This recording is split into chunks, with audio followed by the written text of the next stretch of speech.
ណាខ្លះដែលអ្នកគ្នាចេះដូសបតោះរៀនចាប់ keyword មួយផ្សេង1番1年に1度1年に1度ក្នុងមួយឆ្នាំ1度ប្រហែលដងម្ដង ម្ដង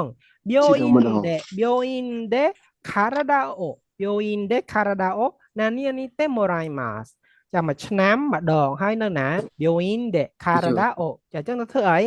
直してもらいます壊してもらいます調べてもらいます教えてもらいます体គឺអីគេរាងកាយចាអញ្ចឹង1年1度ក្នុងមួយឆ្នាំម្ដង病院で体をធ្វើអី体を直してឆ្នាំ 直してមានន័យថាម៉េចជាបាលណាគេមានទៅណាត់ជួបពេទ្យដែរតែព្យាបាលមួយឆ្នាំម្ដងល្មិចជាតាមានអានេះតើឈឺអត់ទៅព្យាបាលទៅអត់អានេះដូចដាក់ schedule ខ្លួនឯងមួយឆ្នាំខ្ញុំទៅព្យាបាលម្ដងទោះបីជាស្រាវជ្រាវអូស្រាវជ្រាវតែごめんសូねはいじゃあじゃん壊してもらいます違うねじゃあじゃん調べても調べមកមានន័យថាស្រាវជ្រាវឬក៏ check ឬក៏ពិនិត្យណាហើយបើយើងនិយាយពីចំណេះដឹងដែលយើងអត់ដឹងយើងទៅស្រាវជ្រាវក៏យើងប្រើពាក្យ調べますហើយយើងអត់ដឹងថារាងកាយយើងខូចខាតនៅកន្លែងណាមែនទេចាអញ្ចឹងយើង調べてもらいますមានន័យថាពិនិត្យវិញកន្លែងហ្នឹងមិនមែនស្រាវជ្រាវទេពិនិត្យនេះពិនិត្យរាងកាយនៅទីពេទ្យក្នុងមួយឆ្នាំម្ដង直しますម្ដងទៀតពីនេះមានន័យថាព្យាបាលណា病気を直します壊しますធ្វើឲ្យខូចテレビを壊しました教えます教えるねហើយបង្រៀនឬក៏ប្រាប់ចានេះបង風邪で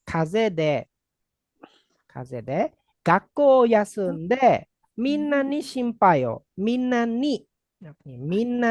心配を何々ました心配を打ちましたくれました引きましたかけました心配គឺបារម្ភនេះបើឃើញបបអាស័ព្ទនេះឯងមានន័យថាបារម្ភទៅនៅណាគេនេះមកយើង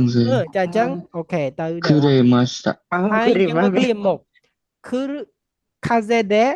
学校休んでអ្នកណាអ្នកសម្រាប់ខ្ញុំមែនទេខ្ញុំតើខ្ញុំនេះ学校を休んでខ្ញុំហើយនេះខ្ញុំសម្រាប់ពីសាលារៀនដោយសារអីភាសាប្រាសាយពេលយើងសម្រាប់ពីសាលារៀនភាសាប្រាសាយយ៉ាងអញ្ចឹងទៅវើនឹងមិនみんなに心配をくれます心配をនេះបានましたនឹងទេ違いますくれまいគេឲ្យនឹងគឺមកឲ្យទៅឲ្យល្មិចស៊ីមប៉ៃអូくれましたល្មិចឲ្យការបារម្ភល្មិចមិនឲ្យព្រួយបារម្ភទេគឺគេប្រាប់ពីថាស៊ីមប៉ៃអូかけるស៊ីមប៉ៃអូかけるពាក្យនឹងពាក្យ set អ្នកគ្នានៅពេលណាដែលយើងធ្វើឲ្យនរណាម្នាក់យើងធ្វើឲ្យនរណាម្នាក់បារម្ភចាអញ្ចឹងបបអាស័ព្ទនេះហើយយើងប្រើពាក្យស៊ីមប៉ៃហើយអូかける set វាហ្មងអ្នកគ្នាហើយអញ្ចឹងហាហានេះ心配をかける友達に心配をかけるអានេះមានន័យថាខ្ញុំធ្វើឲ្យអ្នកដែលនៅពីមុខនេះហ្នឹងហើយបារម្ភតើណានៅពេលដែលខ្ញុំអ្នកបារម្ភវិញខ្ញុំបារម្ភឈប់ទៅយើងប្រើពាក្យអីវិញ心配សឺរធម្មតានៅពេលខ្ញុំបារម្ភ心配しましたよយើងប្រើសឺរធម្មតាក្រុមទី3ធម្មតាយេស្កាប់បើខ្ញុំបារម្ភប្រើសឺរបើអ្នកទាំងអស់គ្នាបារម្ភប្រើកាគេឬយ៉ាងណាគ្នា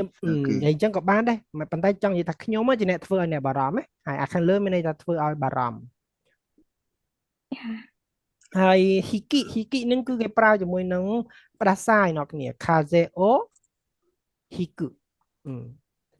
ញ្ចឹងហ៊ីគឹនឹងគឺប្រើមួយខាសេអូហ៊ីគឹពាក្យនឹងគឺពាក្យ set ហ្មងមានន័យថាត្រូវការនាមនឹងគេអាស័ព្ទនឹងចូលគ្នាតែម្ដងទៅប្រើការខាសេអូហ៊ីគឹផ្ដាសាយហើយ3健康のために毎日健康のために毎日何々方がいいですた方がいいでគួរគួរតែអីបើដើម្បីសុខភាពអ៊ុនដូស្តាមកវ៉ាតាសេកាទស្តាដើម្បីសុខភាពគឺអ៊ុនដូね運動した方がいいですអ្នកគួរតែហាត់ប្រាណរាល់ថ្ងៃមកវ៉ាតានេះគឺមកវ៉ាឬវិលជុំវិញហើយ វត្តតវត្តឬឆ្លងស្ពានឆ្លងអីហ្នឹងហើយមីឈីអវតាឬហាស៊ីអវតាឬហើយសេកាត់សឺមានន័យថារស់នៅនេះហើយរស់នៅបែបលក្ខណៈជីវភាពណាហើយចាយំបាយគីម៉ាសយំបងវ៉ាសាមួយហ៊ីនីស៊ឺតូសូ